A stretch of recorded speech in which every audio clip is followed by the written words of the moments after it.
Despite repeated appeals to leave him alone, the neighbors used his pool without authorization, but eventually his patience broke, and Jason Hart stood at the edge of his mouth, doing something that nobody had anticipated.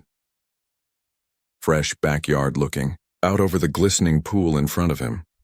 The water's surface gleamed in the late afternoon light, reflecting the tidy manicured hedges and the azure sky above.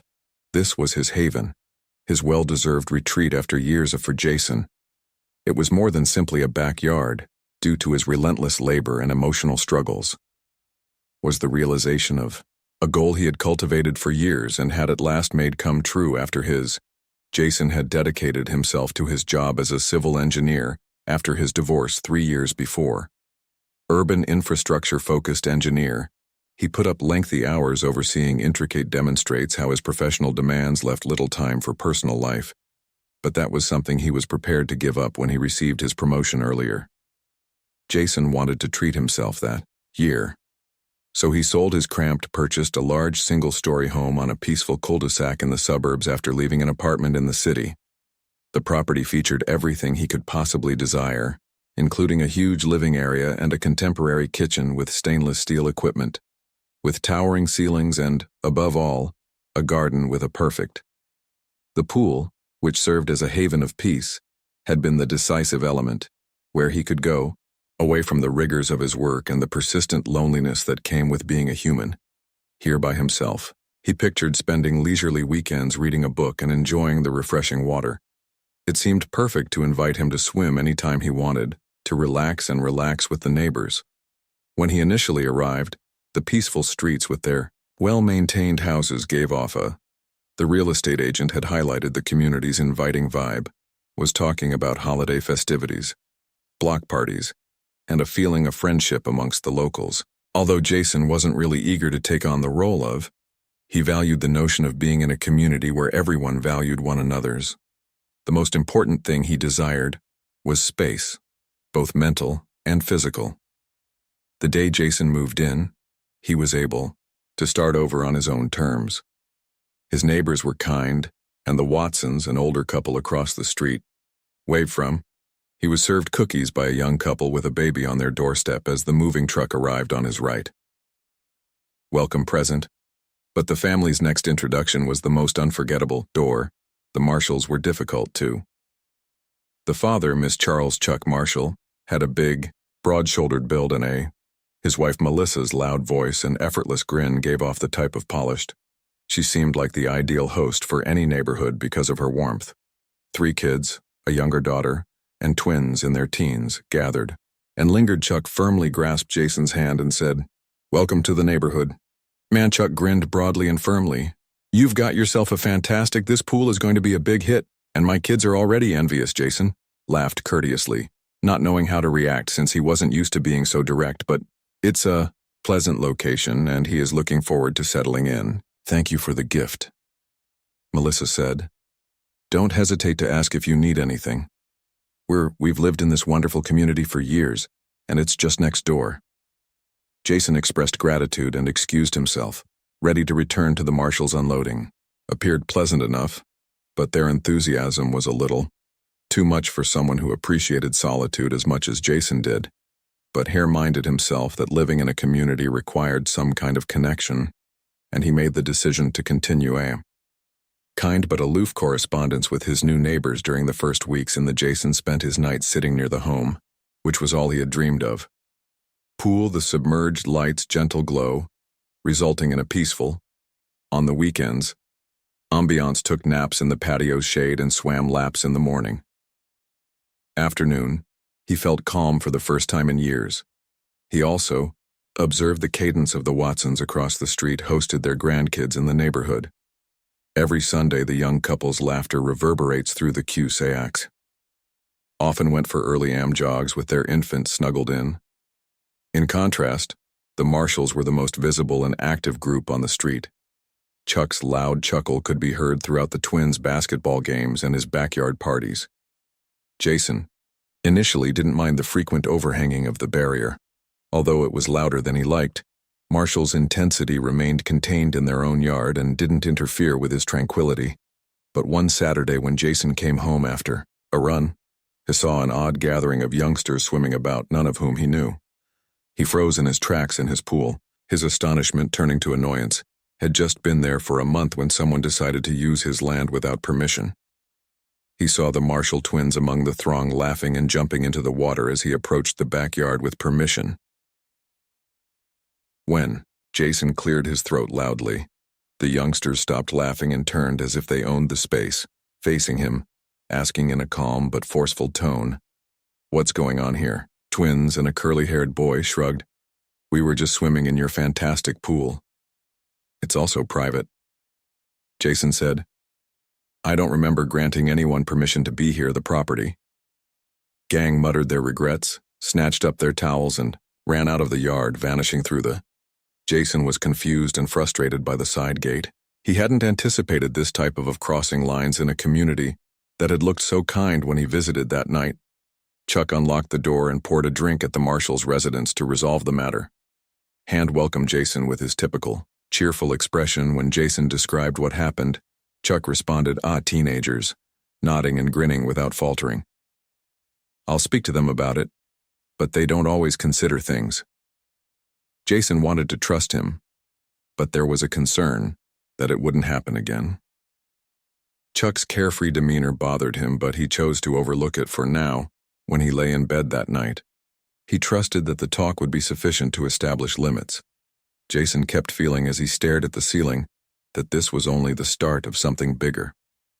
Issue. He had come here to find seclusion and tranquility, but it seems that preserving the next weeks were a challenge, and those things may be more difficult than he had expected. Jason's new existence seems to be a bizarre combination of calm and stress. Neighborhood remained mostly unchanged from before the Watsons weekly.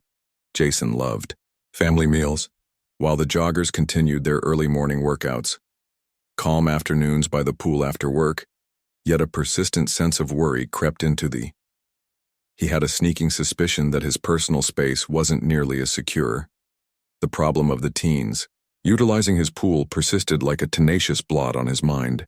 Jason had seen Chuck's contemptuous demeanor as a warning sign. Although the man's laid-back charisma could have seemed innocuous to some, Jason had seen enough throughout his life to understand. He decided to monitor the minor indications of someone who didn't take limits seriously. The circumstance in the hopes that his firm posture during their first discussion would be sufficient to prevent such occurrences. But that optimism proved brief. Friday night, after a very demanding work week, Jason returned home to see a scenario he had seen before in his backyard. The twins had returned, accompanied with some of their companions were laughing loudly and splashing. Jason stopped dead in his tracks as he was carrying across the yard like it was a public park. His heart was racing at the moment, and they had even packed some munchies. Jason ignored the colorful bags of chips and Coke cans strewn all over the poolside furniture. After exchanging greetings, he strode into the yard, and the gathering saw his look. Almost instantly they stopped, laughing as they took in his "So, what's happening here?" Jason questioned in a calm but abrasive tone. Clearly irritated, the twins looked at one another guiltily before one of them, a tall, lanky Ethan, a kid, spoke out. "And we thought that because it's hot outside, maybe you," Jason answered firmly. "I don't mind, but I do mind," and pointed to the gate. Now, with half-hearted mumbling, the adolescents hurried to grab their belongings. Jason remained by the pool, watching them depart, and apologized as they went. Growing annoyance. This wasn't just about children being children. It was also about respect or the pool, which had previously represented his sanctuary, now seemed like disputed area. Same night, Jason made the decision to take a more official approach to the matter, sent a kind but straightforward message informing the Marshalls that his property was private, and that any more early the next morning, he placed the message in their mailbox and warned that intrusions would not be accepted, went back to his home, in the hopes that the issue would be resolved at last. For a few days, it seemed that the twins had heard his message, remained hidden, and the pool was unaltered. Jason started to relax.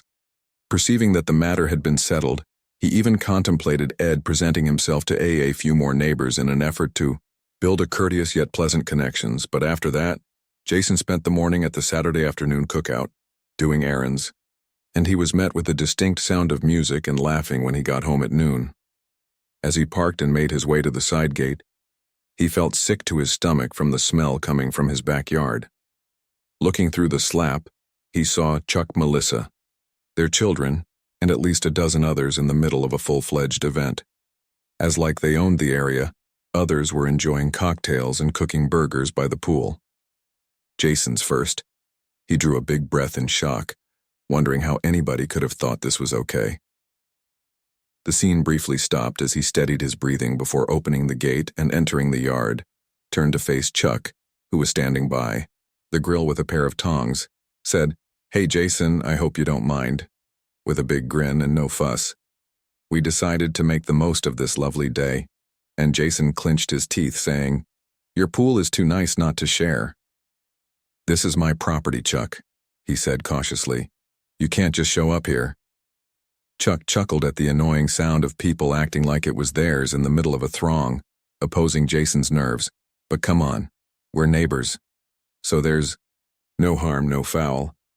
Jason's tolerance was already running thin, snapped clothes, and you weren't utilizing it.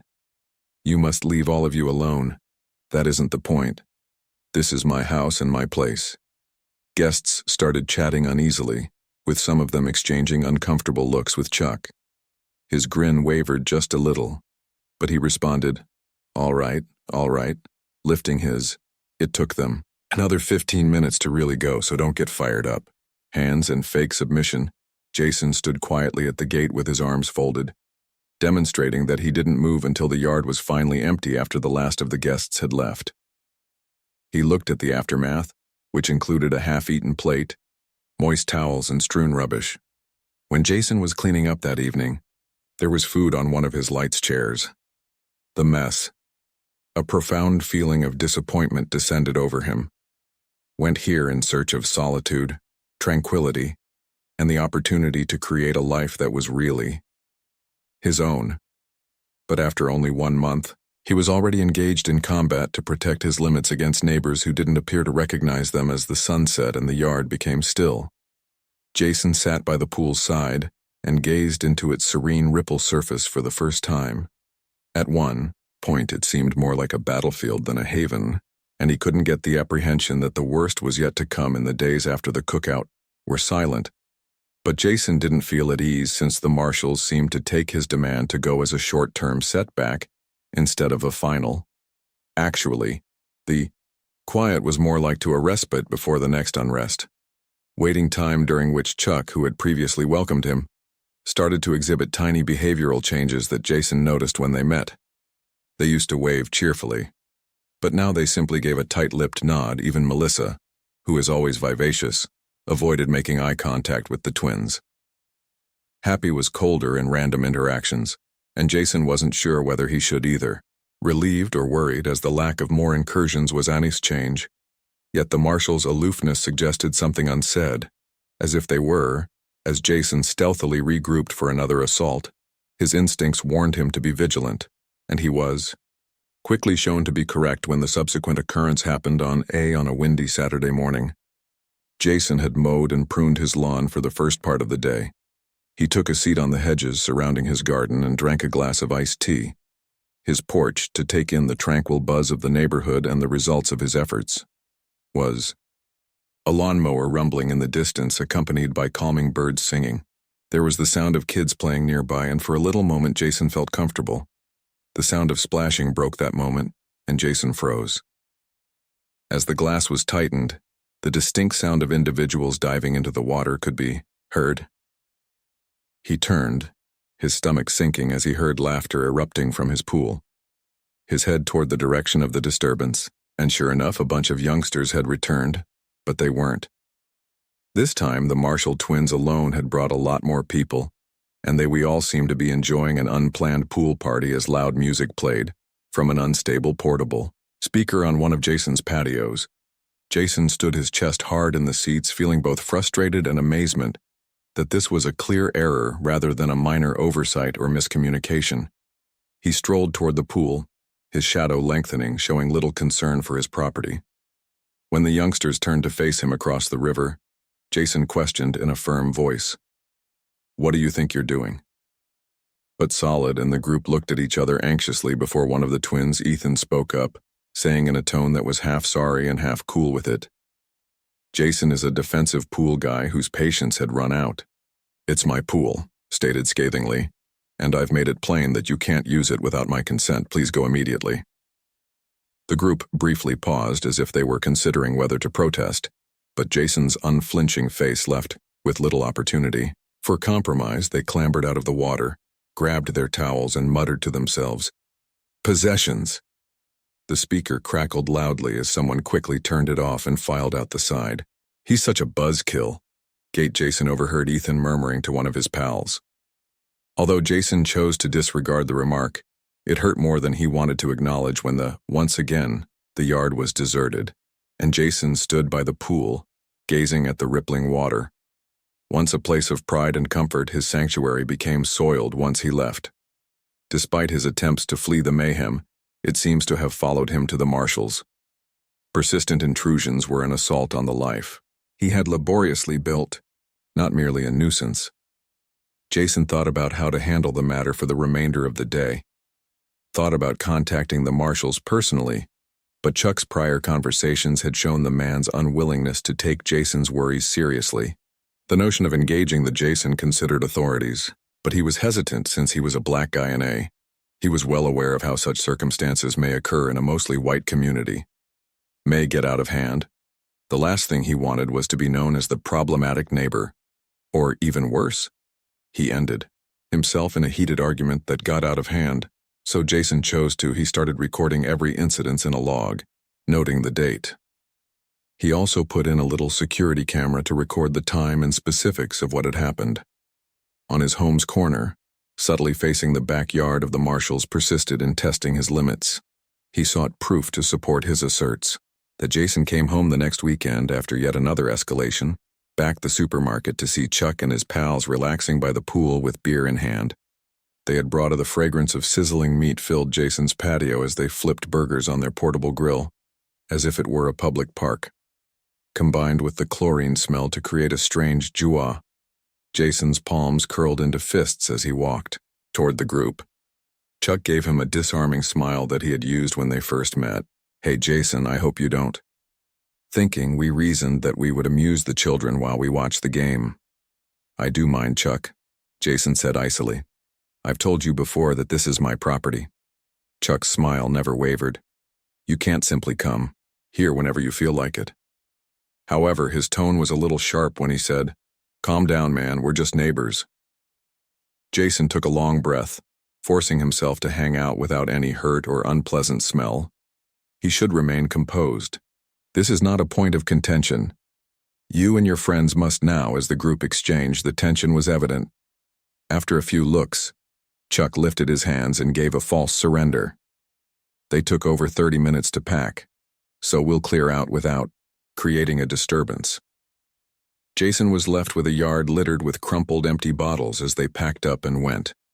He cleaned up the spill with napkins, and the residual smoke odor of rage and fatigue descended over him. He couldn't continue to live this way, always on edge, anticipating the next incursion. Something needed to change. Jason stayed up that night, gazing at the ceiling, feeling ensnared in a conflict he hadn't requested, yet unable to disregard the marshal's obvious lack of. He needed to find another means to establish himself, since polite chats and respecting his limits wouldn't solve the problem. His possession of his area, which would clearly demonstrate that his house was off boundaries as the hours passed, and a thought started to form in his head. It was unorthodox, maybe even dangerous, yet it might have sent a Jason didn't desire a fight. But if the marshals couldn't ignore the message, by the time Monday arrived, he was ready to battle for his peace when they forced his hand. When dawn finally arrived, Jason had already decided what had happened during the weekend, leaving him with little option but to take severe action if the marshals refused to. After being warned repeatedly that he would need to be inventive, he refused to respect his bounds. He favored modest but efficient solutions that eliminated the need for further disagreements. So he sat at his desk during a rare period of silence at work. As he laid in bed late on Saturday night, Jason got an idea and started studying it. He kept thinking about the incident beside the pool, but he didn't want to engage the police or intensify the conflict to the point of open animosity. Rather, he needed a method to recover his area without using direct conflict. That would demonstrate to the marshals that the pool was not theirs to use his ideas. Shifted to pool maintenance. He had mastered the fundamentals of maintaining a safe and clean pool over the years. But now he delved more into the topic, reading several articles regarding water, chemistry, looking for a solution that was both balanced in terms of pH and chlorine, levels innocent and dramatic enough to convey a message he soon discovered. Superchlorination was just what he was searching for. It was a routine pool maintenance procedure. Technique, when done correctly, required adding a high concentration of chlorine to the water to kill germs and algae. Someone wouldn't be able to use the pool for many days, since the water would be momentarily murky and unwelcoming. If you're not experienced with pool maintenance, it can seem to be a minor chemical accident, but Jason's strategy was straightforward. He would stage a situation that would discourage the marshals never tried to use his pool again, and he even thought about adding a non-threatening substance to increase the visual effect. Scaring wasn't the aim, anybody physically, but to make his property so visually stunning that no one would want to approach it for a long time. Jason visited a pool and collected the necessary equipment over the course of the next several days. He bought a large bottle of chlorine granules and a foaming agent from a supply shop on the outskirts of town, often used at pool parties with a theme, so he also purchased a testing tool to make sure. After the stunt, the water in his pool would return to normal, done cautiously and deliberately, since Jason didn't want to take a chance. Every night after work, he would damage the pool he had worked, so hard to keep up, refined his strategy by investigating the precise ratios of chemicals required to generate the intended impact, and conducted small-scale experiments in a bucket to make sure that the pool's surface wouldn't be harmed by the foam. By Thursday night, he was certain that everything was prepared and that all that needed to be done was wait for the ideal on Saturday afternoon. Jason didn't have to wait long since the sun reached its zenith. Jason came home from the supermarket to the sound of music and laughing that he had become used to. He stopped in his driveway after arriving from his backyard, taking a deep breath as his hands clenched around the driving wheel, but this time he wasn't shocked or furious. He got ready, parked, and unloaded the items in the kitchen before took out the materials he had meticulously kept in the garage using the little. Jason holds the F-Man agent in one hand and a pail of chlorine granules in the other. Headed toward the backyard with a racing heart from a combination of eagerness and resolve, and upon arriving to the gate, he stopped to observe at least a dozen additional individuals, including Chuck, were out in full force as marshals. As Melissa distributed beverages, the twins and their pals were standing around a portable grill grilling hamburgers. Someone had installed a speaker that played pop music loud enough to rattle the pool as they splashed about in it. Windows Jason unlocked the gate and entered, but nobody saw him and he strolled, first too preoccupied to realize his presence. Chuck eventually observed him moving deliberately toward the pool and placing the bucket and foaming agent at the water's edge. "Hey, Jason, I'm pleased you could join the celebration. Take a drink and unwind, guy," Chuck called and raised his beer in a pretend salute. He knelt beside a pool and started scooping chlorine grains into the water, ignoring him and saying nothing. As soon as a chemical reaction started, the water churned and bubbled, creating tiny steam plumes as the chlorine gradually. A few individuals became aware and halted their activities, their laughing fading into confusion. Melissa whispered, "What's he doing?" in a tone that was somewhat. Jason was worried, so he reached for the foaming agent and dumped it into the pool. Observing as the water started to foam and form big white bubbles in a steady, purposeful stream, rose to the surface, spreading quickly, covering the whole pool with a coating of froth. The once clear water became muddy and unwelcoming, dreary, but now everyone was silently awestruck as they gazed at the water, listening to the music from. Given the bewilderment and mounting uncertainty, the speaker looked strangely out of place. Chuck eventually moved nearer, his face displaying a combination of interest and annoyance. "What the devil is Jason?" he yelled, and Jason turned to look at him. He replied, "The water is calm, but the pool maintenance is resolute. It's unsafe to swim at this time, so you should probably avoid." Chuck's jaw clenched, and it seemed for a brief time that he might protest. But the sight Jason looked back at his visitors as the sight of the seething, foaming water behind him appeared to undermine his confidence. Melissa put a hand on a group of people who were already gathering their things and muttering about going home. She murmured softly, "We'll talk about this," as Chuck released his arm. Later, Chuck was the only one left in the yard as the visitors gradually left. Chuck stayed for a while with Melissa and their children, his gaze narrowing as he looked at Jason, but ultimately he remained silent and gave a last irritated shake of. His family followed closely after him as he turned his head and left. Jason took a deep breath behind him as the yard was empty, his shoulders unwinding. He gazed down at the frothy, foggy pool for the first time in the day. He grinned slightly. It wasn't the tranquil haven he had imagined when he had purchased the home. However, it would suffice for the time being. More significantly, it was his oasis, which he planned to maintain. In this manner, Jason was unable to assist him as he started to tidy up the remaining materials. He wondered how the marshals would react since he knew that the battle was not over yet. But he felt in control for the first time, and that was a strong beginning. Jason's audacious moves fallout unfolded much as he expected, but the day after the event, the neighborhood's unease was evident. Marshall's garden was strangely quiet. There was no clinking of glasses or raucous laughing. There were no teenagers bouncing basketballs in the driveway. Instead, the whole family seemed to be there, had taken refuge in their home to collect themselves and think about what had transpired. While everything was going on, Jason spent the day carefully cleaning the pool. The aim of the water and chemical imbalance had been fulfilled, and it was now time to return his oasis to its original state. Condition: he ran the FI, adjusted the chlorine, and checked the pH levels, system until the water glistened again. It was a time-consuming procedure. But for every pail of clean water Jason brought to the pool seemed like regaining a bit of his life. Therefore, it was worth it. By mid-afternoon, the yard had returned to its previous state as the serene refuge. When Jason initially moved in, he enjoyed a drink of iced tea while relaxing in a lounge chair. For the first time in weeks, there was the sound of birds singing in the trees above. The artwork remained till Monday and made his property seem like his own again. Jason was reading emails and enjoying his coffee in the morning when the doorbell rang. He put down his cup. Chuck was standing on the man's porch when he approached the door and opened it, stiff with his jaw and arms folded over his chest. Tightened, his often cheerful expression vanished, and in its place was something icy, and Jason answered evenly, maintaining a neutral demeanor. "More calculating morning."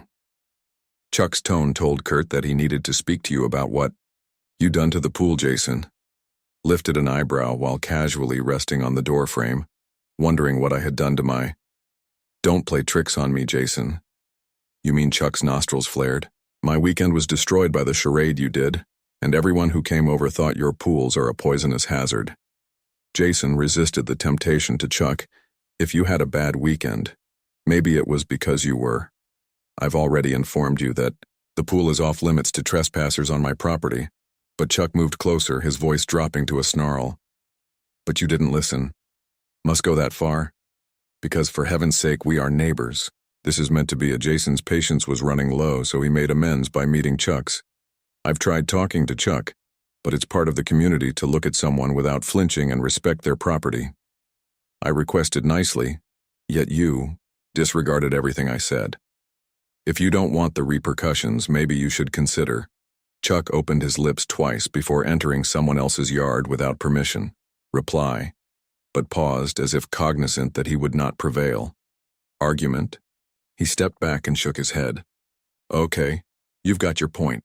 But Jason said, "If you continue to pull stunts like that, don't expect anyone around here to take your side." "Chuck, I'm not searching for sides.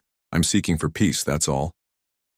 Chuck turned and went back toward me, saying, "All I've ever wanted."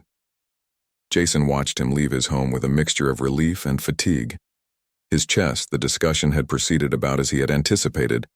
Jason was angry but not aggressive, yet he still knew better. Chuck didn't come off as someone who gave up, so he didn't think the issue was settled. The Marshalls maintained their gap for the next couple weeks with ease. Chuck's loud voice was conspicuously missing from the scene, and the twins stopped sneaking into the yard. Neighborhood, it seemed as if they had finally heeded Jason's cautions. Hart, but Jason couldn't get rid of the impression that this was just a short term, provide the rest in the community, with a respite rather than a solution, but seemed to take note of the strain Jason was receiving. A few interested his nocturnal stroll were interrupted by looks from other neighbors, and he was even stopped once by the Watsons who lived across the street. Afternoon to inquire on how things were doing. Since you've been so quiet there, Mrs. Watson stated in a kind tone. However, Jason smiled nicely, saying that he had been busy. I hope everything is well. She gave him a knowing glance as if she guessed that everything was going well at work. There was more to the tale, but the decision was made not to bring it up. If you ever, Jason thanked her and resumed his stroll, saying, Need anything? You know where to find us. Feeling appreciative of the help and cautious of any rumors circulating in the area, he had no intention of he had to deal with the Marshalls' issue by bringing everyone else into it, and he would finish it by himself. The anxiety peaked at the second. A few weeks later, Jason was unwinding one evening in his living room when he heard a loud Melissa Marshall was standing on his porch when he answered the door after hearing a knock. She pleaded, Jason, can we talk? With a look of both irritation and regret. Jason moved aside, indicating in a voice quieter than her husband's but no less eager. For a little period, none of them allowed her to enter. They sat at the dining table. Melissa fidgeted with her hands and her eyes darted about the room while they talked. She eventually responded, I know, as if she was trying to find the proper words. Our relationship has become strained and I am aware that Chuck can be a little too much at times. However, the youngsters don't comprehend why this entire thing is going out of control. Chuck feels like you're picking on us. Jason, and they are no longer able to go swimming, took a long breath while maintaining a composed tone, saying, Melissa, I'm not singling anyone out. I've tried speaking with Chuck, but he doesn't want to talk to me about preserving my property. Listen, Melissa nodded slowly. I've been more than patient, but enough is enough. Her face softening. I understand, I truly do, and I'll speak with Chuck once more. After all, we are neighbors, so I hope we can get beyond Jason's hesitation. Melissa, I too want it before responding. But it must begin with setting boundaries if there won't be any more issues, Melissa, since Chuck and the kids respect my personal space. Fair enough to grin a little. I'll do my best. After she departed, Jason sat by himself at the table, his mind racing, hoping that things would get better and that the Marshalls would eventually learn to respect his limits. But a little voice in the back of his mind cautioned him against lowering his defenses. Conflict may be ending, but the days that followed weren't quite ended. For the first time since the drama started, Melissa's visit was strangely tranquil. When Jason got home, he felt at ease since the Marshalls seemed to be. The twins tried to respect his limits and stopped loitering. Chuck's strong voice could no longer be heard over the cue sack at the property border, despite the absence of weekend cookouts, suggested that the family had heeded Jason's advice and behaviors to heart, or at the very least determined that continuing was not worth the hassle. Jason seized the chance to completely retake his space by spending the weekend caring for his property, and turning it into the haven he had imagined when he first purchased the thoroughly rearranged the yard and cleaned the patio furniture. Jason was sitting by the water with a refreshing drink, after the pool was trimmed and restored to its crystal-clear perfection, felt a feeling of success at last since his backyard was once more his. Yet even so, the Marshalls remained silent, but Jason couldn't get rid of the underlying uneasiness. However, Chuck didn't seem like the kind to give up so quickly, and the sudden change seemed almost too wonderful to be true. In the meanwhile, the neighborhood seemed to be in the midst of another storm, and Jason couldn't help but wonder whether this stillness was simply the prelude. Jason often saw his neighbors looking interested in order to discover the shift, looks in his direction when he goes about his everyday business while visiting the local. He saw Mr. Watson in the grocery shop, who smiled warmly at him, but swiftly changed the topic to recent occurrences, which have been somewhat quiet on your end. Mr. Watson recently said in a joking tone that he was checking to make sure everything was well with Jason, one of the marshals. Was hesitant to say, "I'm not sure how much to reveal, but everything is fine." "It's excellent to hear that we've reached a consensus," Mr. Watson said, but it was clear from the expression in his eyes that he wasn't quite persuaded.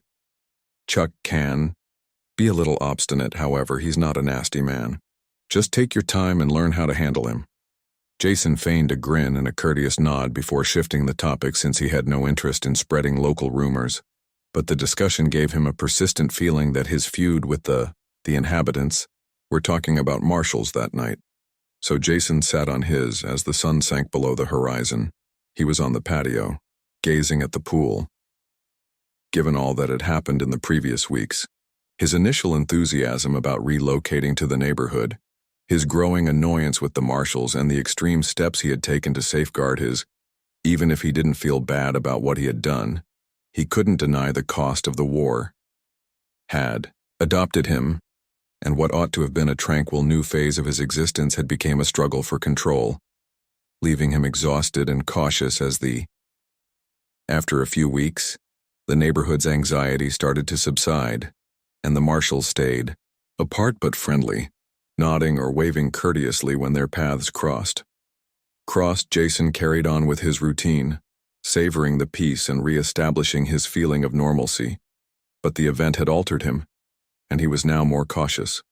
His goal of a peaceful, suburban existence seemed a little dashed as he was wary of his neighbors.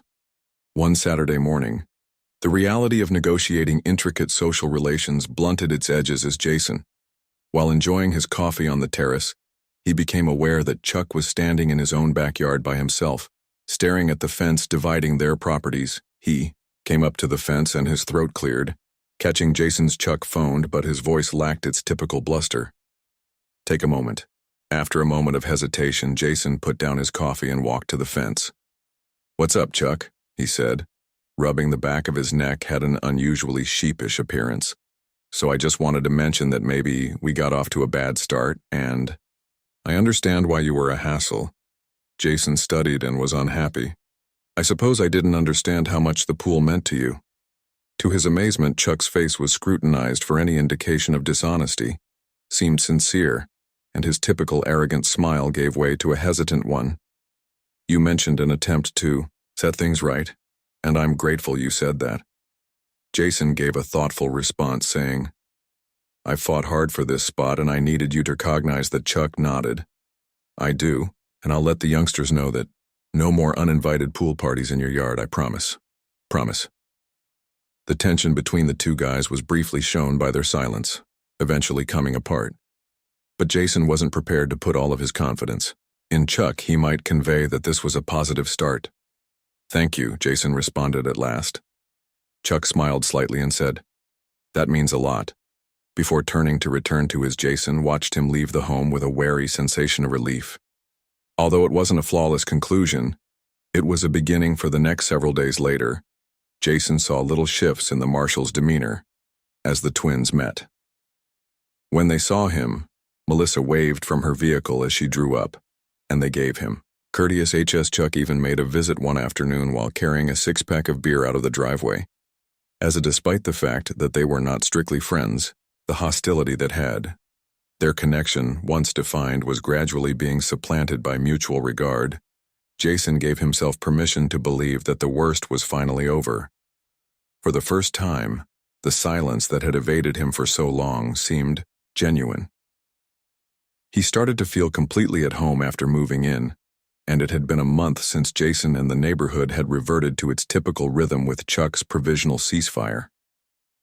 Children riding bikes on the peaceful streets, families conversing across fences, and weekend barbecues filling the air with.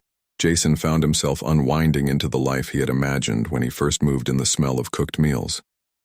Marshals had fulfilled their promise that there would be no more unwelcome visitors in his yard. With the cul-de-sac reverberating with late-night celebrations, the tranquility seemed earned and Jason loved it, but Jason couldn't get rid of a persistent notion. Shake's estrangement from his neighbors persisted even after the battle with the marshals had ended. He didn't want the concept of bridging that gap to make him seem like the troublemaker or the hermit. After giving it some thought, he chose a neighborhood as the answer to the gap that had been bothering him for weeks. Baru Jason's choice was both socially responsible and practical. Since he hosted he might establish limits and demonstrate his openness to his neighbors by meeting on his own terms. It served as a means of repairing rifts in the community and connectedness. Metaphorically, and maybe even foster some goodwill in the Jason spent the Saturday before to the event getting ready, cleaned the grill, polished the patio, and meticulously prepared a menu that struck a balance between taste and simplicity for the hot dogs, hamburgers, and other dishes. He also prepared some of his mother's grilled veggies and a few side dishes, renowned potato salad, a family dish that was a success at every get-together. He may recall that Jason personally invited the neighbors on his street, maintaining a friendly and light-hearted atmosphere. He welcomed the Watsons. He had casual conversations with the young couple next door and a few others when he paused for a bit before knocking on the door of the Marshall's home, and Melissa answered. Melissa, Jason remarked with a cautious but courteous face. "Hey, Melissa. Smile. I'd want you and your family to join me for a barbecue tomorrow afternoon. It's an opportunity to start again." Melissa, stared in astonishment before grinning back. "Thank you, Jason. That sounds good. I'll let Chuck know how the weather was the following day." Jason had put out tables with plenty of seeing in the ideal sunny weather with a little wind, prepared a buffet, and even stocked a cooler with cold beverages. As when the visitors came, Jason gave them a warm greeting, struck up a conversation with each of them, and the Watsons were the first to introduce themselves to people he had never met before.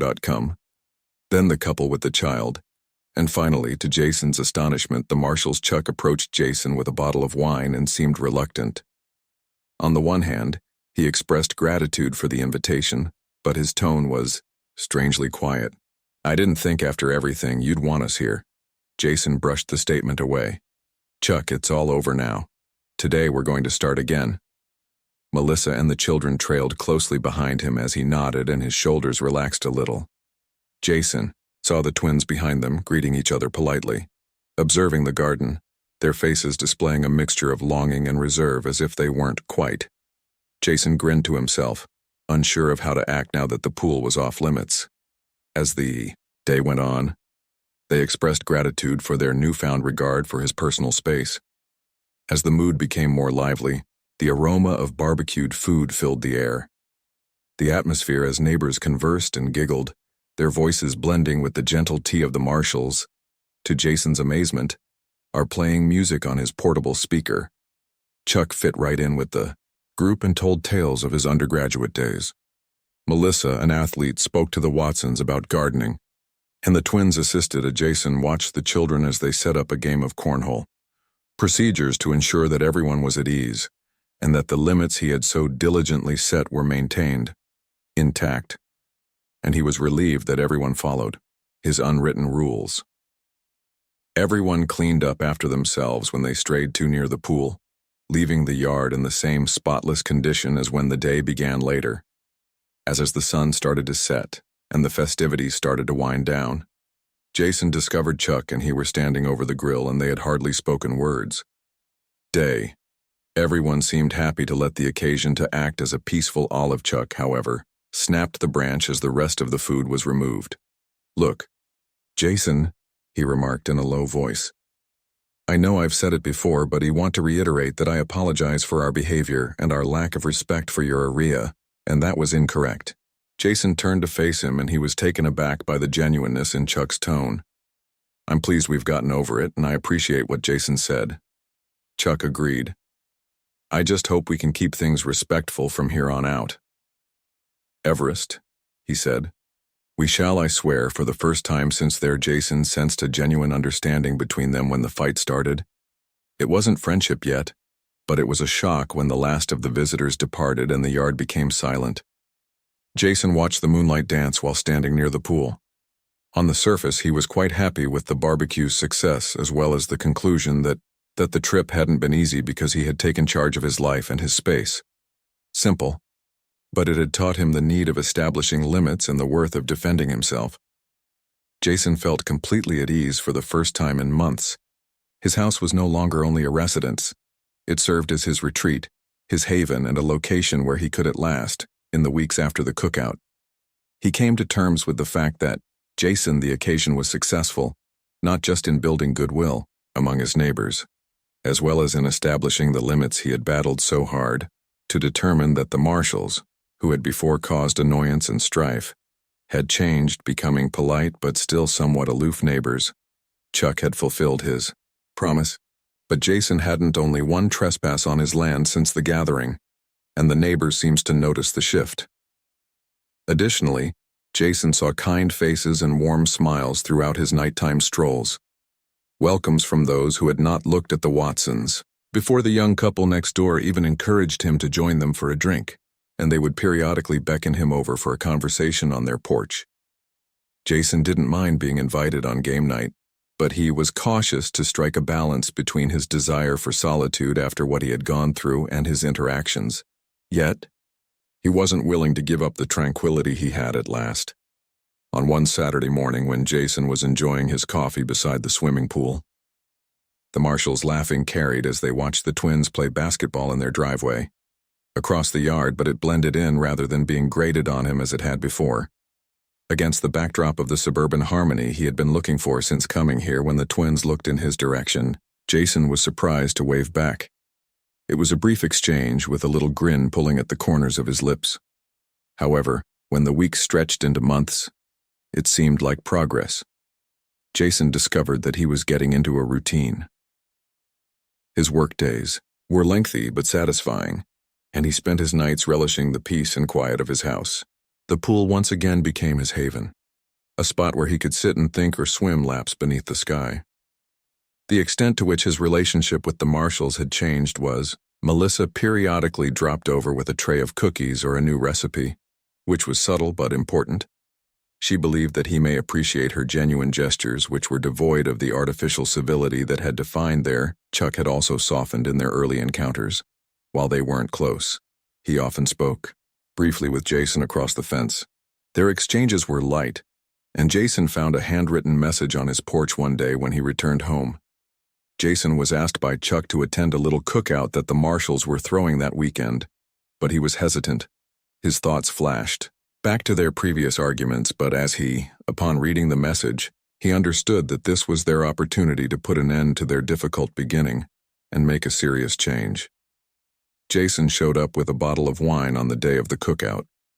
Chuck met him at the door with his customary bluster mixed with a sincere warmth. The gathering was smaller and more subdued than the warmth Jason had previously experienced, the wild pool parties of the past, and Jason discovered that he was relishing the simple friendship that had become routine as the light went down and the visitors started. Jason remained briefly, conversing with Chuck and Melissa by the barbecue. They discussed everything from local news to gardening advice. For the first time, Jason was able to have a discussion without the tense that had previously characterized their relationship. Felt more like a member of the community than a stranger. Jason stopped by the pool on his way back to his home that evening. As the moonlight reflected off its surface, he considered the difficulties of the voyage that had led him here. The disputes and the knowledge he had gained over this time. Home served as much than simply a place to reside. It was evidence of his tenacity and flexibility, and his will to create a life that was really his own. The peaceful buzz of the neighborhood surrounded Jason as he stood there, grinned, because the peace he had battled for was now here, in the quiet of the night, and the serene pool water were reflected in the kids' giggles as they played along the road and the warm greetings of neighbors who now considered him a member of their planet. Jason inhaled deeply, relishing the moment when the conflicts of the past were behind him, and for the first time in a long time, the future loomed before him like the serene waters of his pool.